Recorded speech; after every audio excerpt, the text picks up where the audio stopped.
Bueno, en esta clase vamos a ver la formación de sales inorgánicas. Ya habíamos hablado un poco de cómo se formaban las sales. Siempre es a través de la combinación de un hidrácido o un oxoácido o ácido de un no metal, más un hidróxido que siempre está formado por un metal. Los productos son una sal más la formación de moléculas de agua, una o más. Bueno, la, la sal va a estar conformada por los átomos, ¿sí? Que provienen, parte de ellos del hidrácido o del oxácido y otro, otro elemento u otro átomo que proviene del hidróxido, que es el metal. Y veremos ahora cómo se va formando por algún ejemplo, pero antes de ello vamos a aclarar que los ácidos, tanto ácidos como hidróxidos, cuando se encuentran en solución acuosa, se disocian. Se disocian. Es decir, que van a liberar, vamos a poner, a resaltar solución acuosa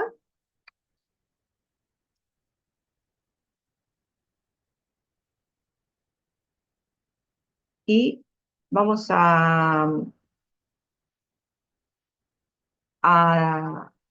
explicar qué significa que se disocien o que se disocien estos ácidos e hidróxidos en medio acuoso. Acá nosotros tenemos las fórmulas generales de un oxoácido que está, recordamos, formado por un hidrógeno, por un no metal y por un átomo de oxígeno, que es la base genérica. Después se verá cuántos átomos de cada uno está formando este ácido. O bien, los hidrácidos, recordar que son también ácidos que están formados por hidrógeno y un no metal. Que este no metal corresponde al grupo 7A, a los halógenos como el cloro, bromo, yodo, etcétera, unidos al hidrógeno, que en este caso entonces el hidrógeno va a tener un número de oxidación +1 y el no metal -1. Este compuesto en medio acuoso forma el hidrácido. ¿Qué significa que se disocien? Significa que van a liberar en ese medio acuoso, pueden liberar el hidrógeno.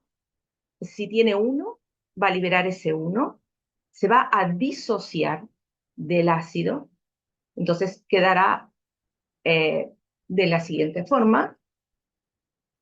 Lo voy acá a escribir, aunque después se vea con algún ejemplo, pero este ácido de no metal en medio acuoso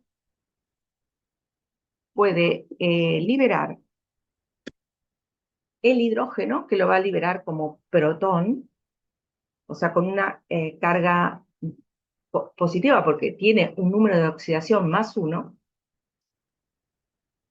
y es que se va a entonces separar de la otra parte de ese ácido, que va a quedar entonces el resto.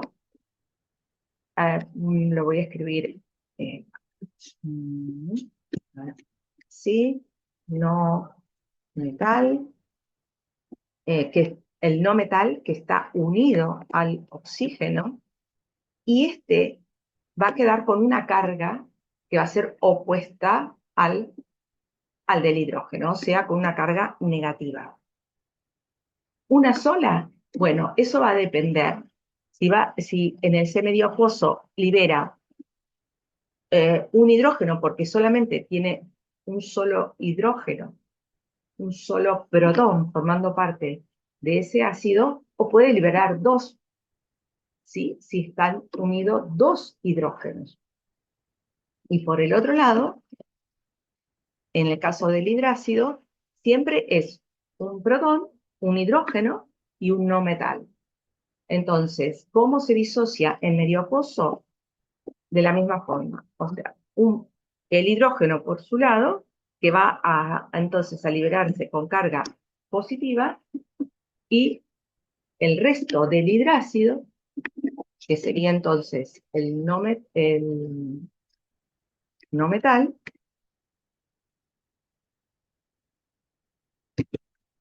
que va a quedar, ahora sí yo puedo decir que va a quedar también con una carga negativa, si es que tiene unido un solo hidrógeno, pero puede ser un hidrácido que tenga unido dos hidrógenos. Por lo tanto, se van a liberar dos protones y el resto de la molécula va a quedar con dos cargas negativas.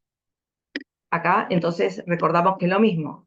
Yo dije antes, si el oxácido está formado por dos hidrógenos que se van a liberar en medio acuoso, se van a liberar dos, o sea que se van a liberar dos cargas positivas. Por lo tanto, el resto de la molécula va a quedar con dos cargas negativas. Esto entonces para el caso de los oxácidos e hidrácidos. Luego veremos algún ejemplo.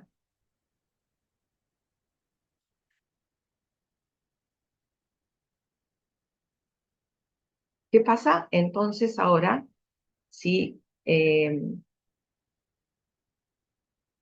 lugar de tratarse de estos ácidos, acá lo tenemos más desarrollado, es exactamente lo mismo que les expliqué en la diapositiva anterior, pero ahora con un ejemplo. Justamente, no sabía que venía acá el ejemplo, así que tenemos el caso de, este es el ácido sulfúrico, y en medio acuoso entonces se va a disociar, ¿sí? Se van a liberar estos dos hidrógenos bajo la forma de dos protones.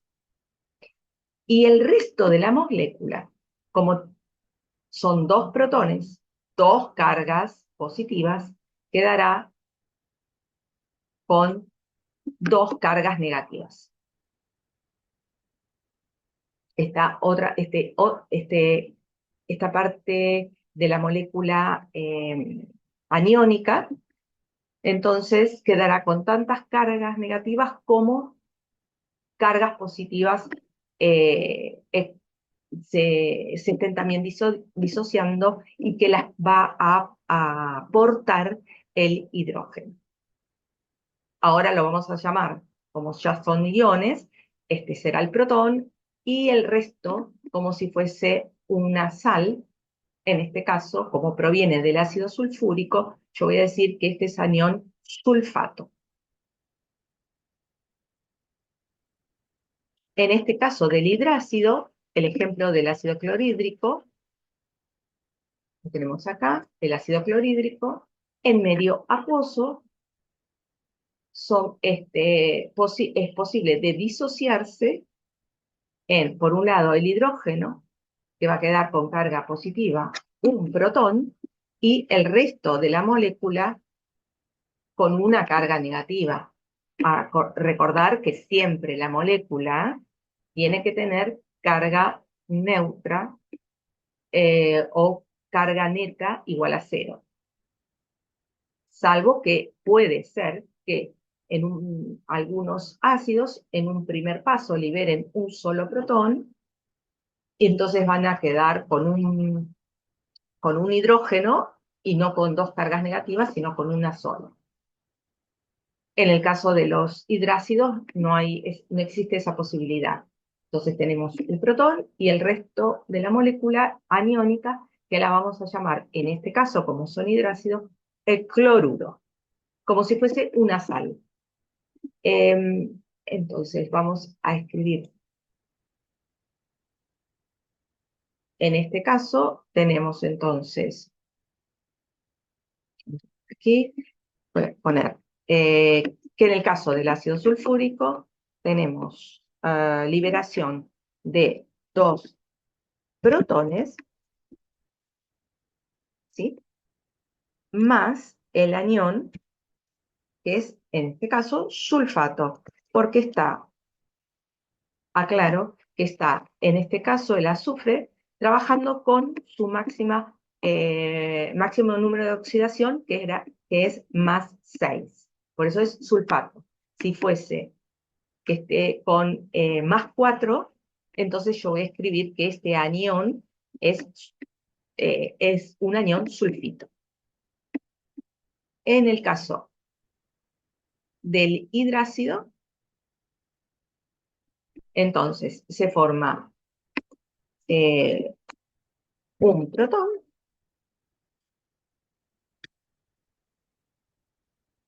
más el anión, en este caso, cloruro.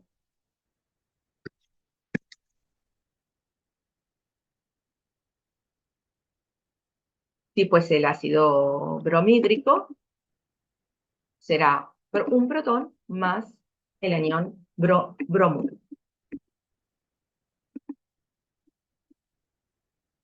Y aquí está simbolizado con las fórmulas básicas, generales, mejor dicho.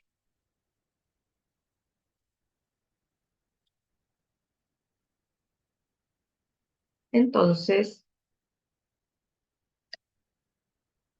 seguimos, y ahora sí entramos con los hidróxidos, que también lo que hay que, acá tenemos la fórmula general, pero tenemos que ver cómo se disocian en medio acuoso. Esto es muy sencillo, porque sabemos que el hidróxido está formado por un metal, que el metal siempre tiene carga positiva, y el resto, ese oxidrilo o hidróxido, siempre tiene carga -1. Acá tenemos los ejemplos.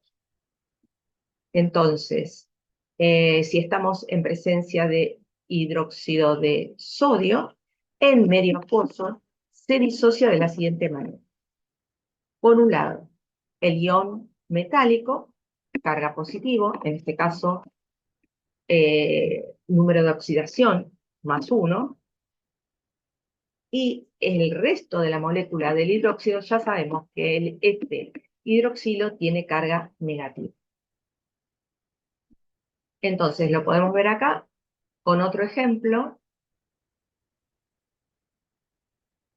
que es el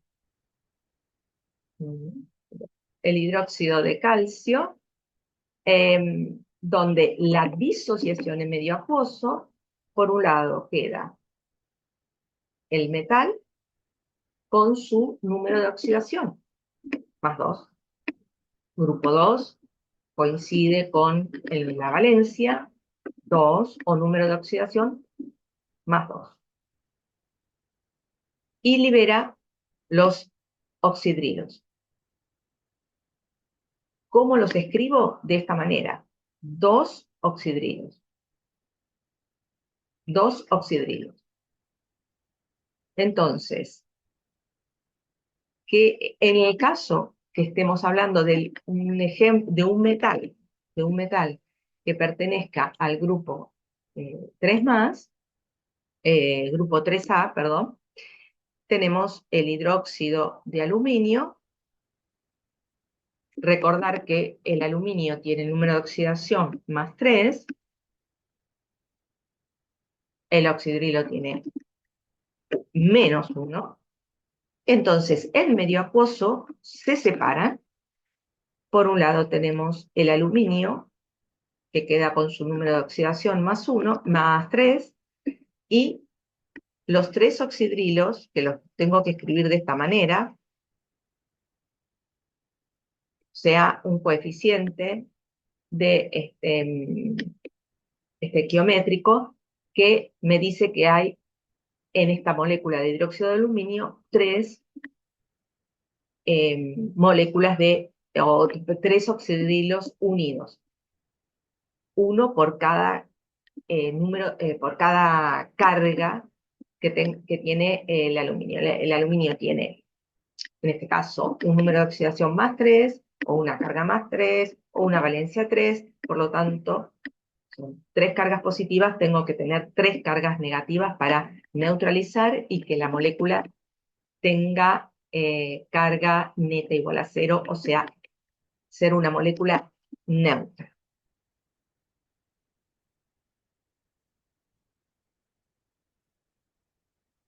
Veamos.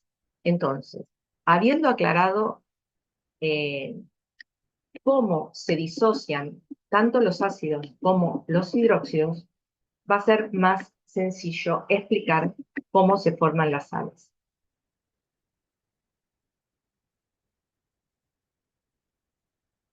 Veamos si acá, ¿qué es lo que va a suceder? La sal, ¿cómo se va a formar? Y bueno, se va a formar por la combinación del catión y anión presentes en la solución. O sea, ese catión o anión que se formaron en solución acuosa, después de esa disociación en la solución acuosa. Entonces, eh, se van a combinar el anión y el catión.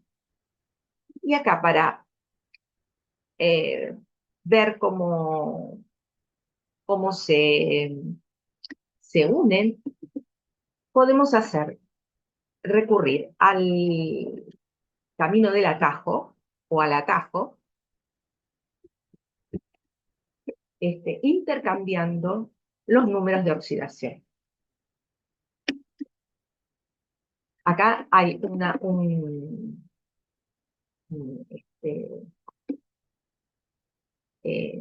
aclaración muy importante, que dice, nunca se modifica la estructura interna del anión molecular durante la reacción. Y ahora vamos a ver qué es lo que eso significa. Y recordar que esa sal, una vez que se combina el metal solito con la parte aniónica del ácido, ¿sí? Repito, la molécula final de sal tiene que tener carga igual a cero. Entonces, si uno va escribiendo el número de oxidación de cada átomo, multiplicando por la cantidad de átomos que hay, de átomos que hay en la molécula, el número de cargas negativas tiene que ser igual al número de cargas positivas. Si eso no, no se cumple, significa que la sal no la hemos formado correctamente. Nos daría hacer esta prueba de suma de números de oxidación, nos estaría nos estaría ayudando a comprobar si hicimos bien o mal la sal. Aquí entonces hay un ejemplo justamente de la formación de sal, utilizando el mismo hidróxido y el mismo ácido que estaban en las diapositivas previas. Entonces, yo combino el hidróxido con el ácido de un metal, como el azufre, el ácido sulfúrico, el hidróxido de sodio. ¿Qué es lo que sucede? Sucede que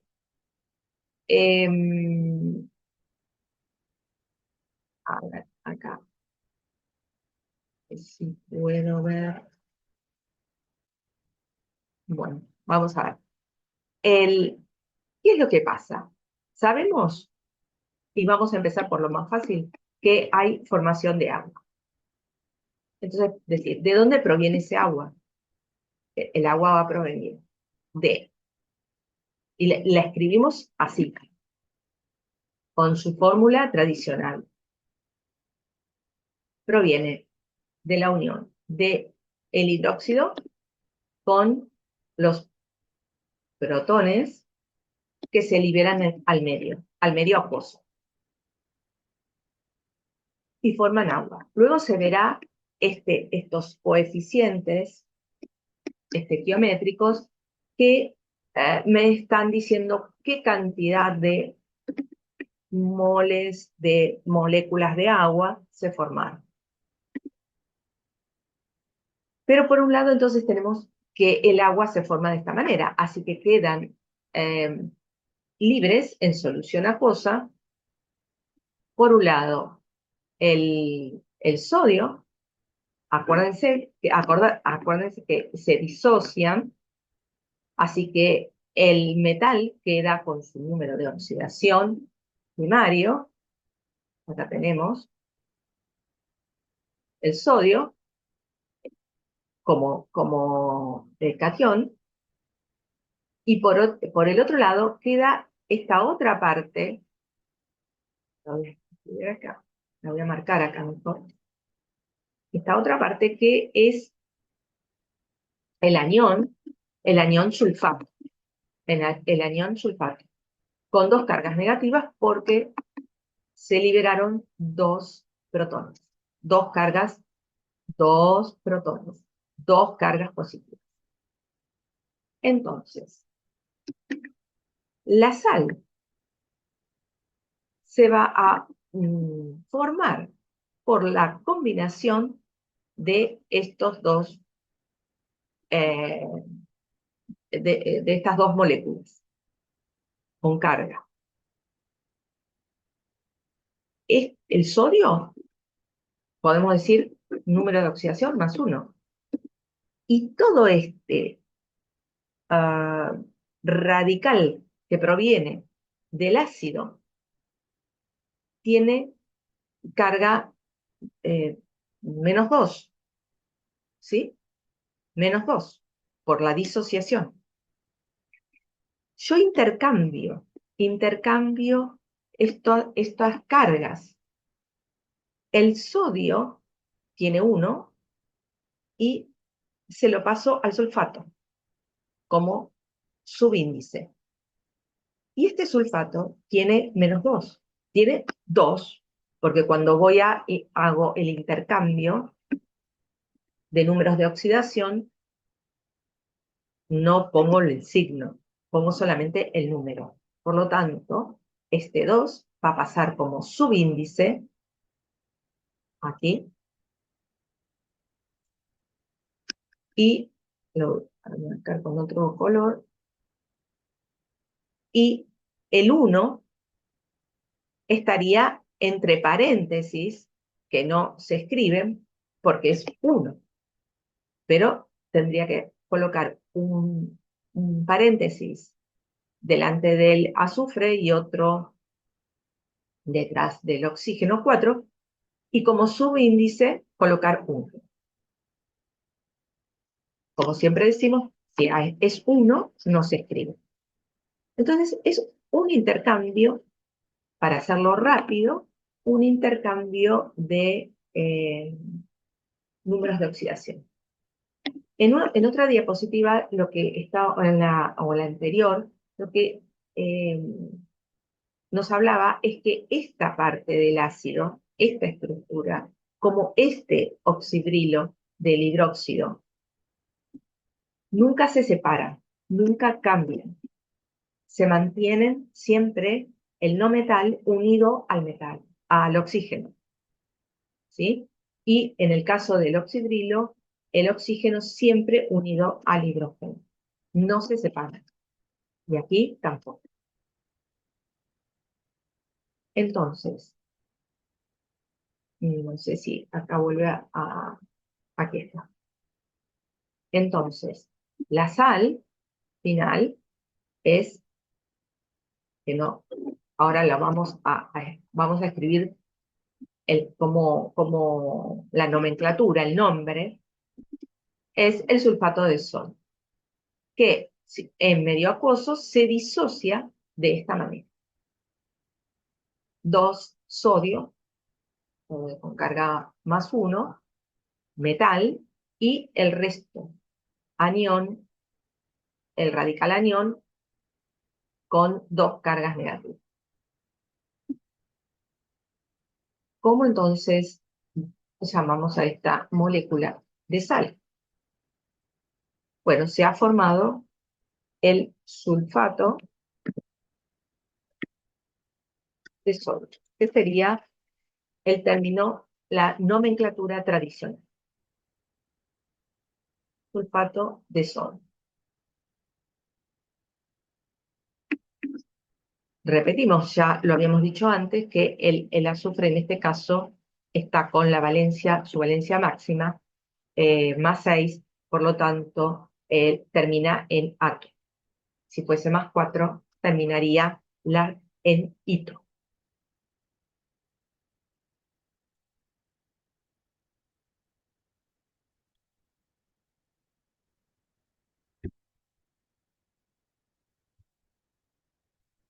¿Qué más podemos decir que sea importante?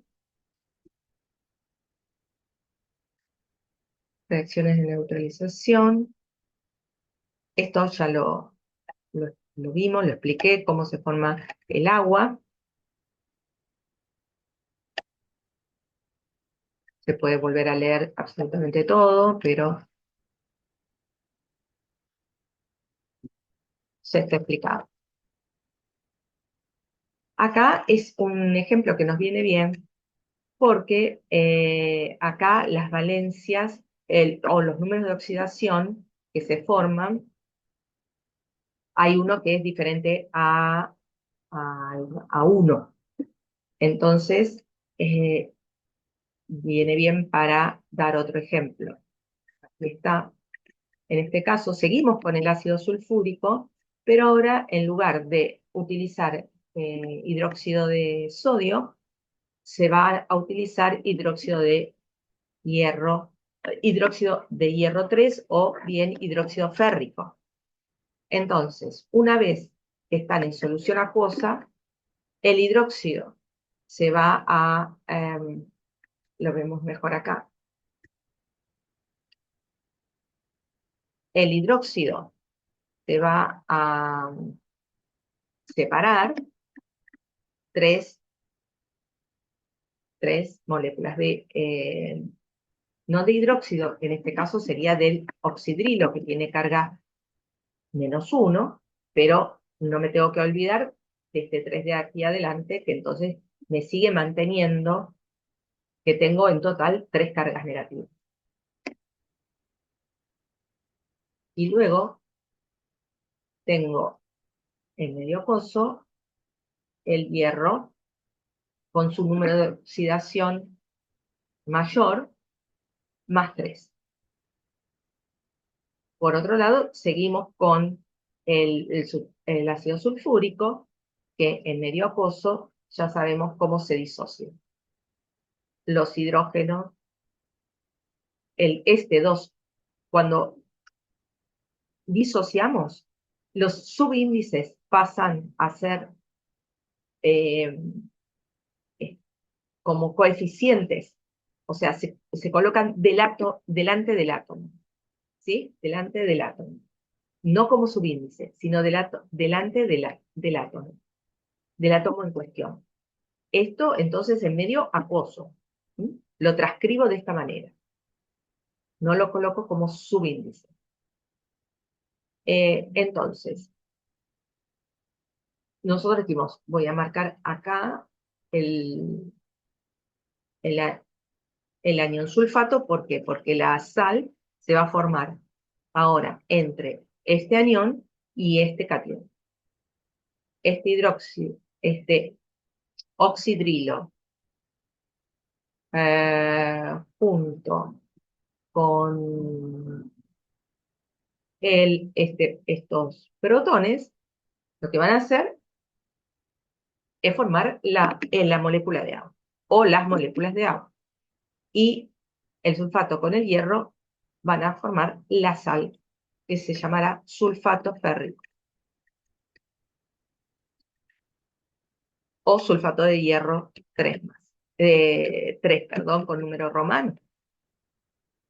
Ahora bien, lo importante era saber que el hierro entonces es metal férrico, número de oxidación máximo, más 3, y saber que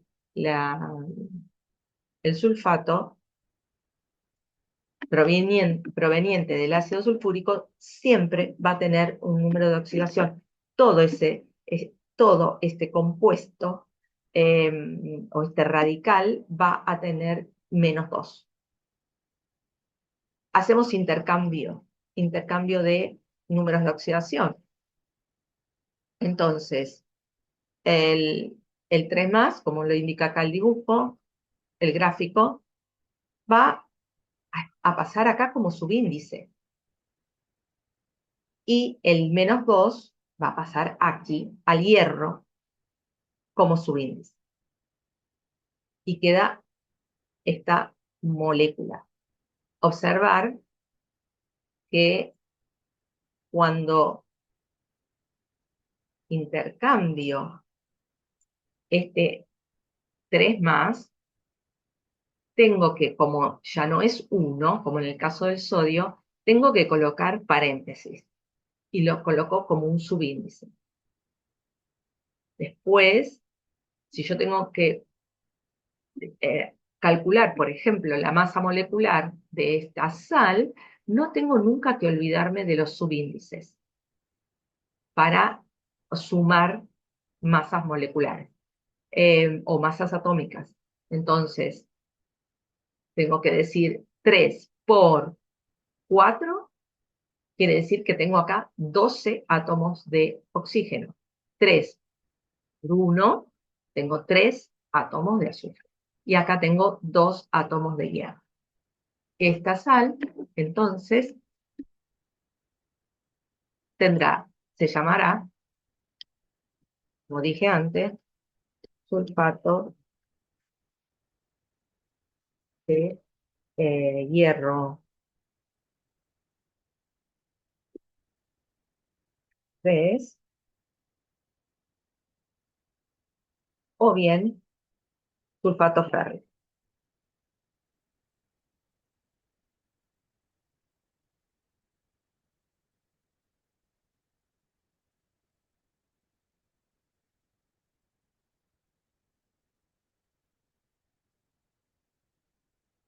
Vamos a continuar, a seguir algún otro ejemplo. No, acá es simplemente lo que yo comentaba antes, ¿no? ¿Cómo puedo saber si formé correctamente la sal? Bueno, voy colocando eh,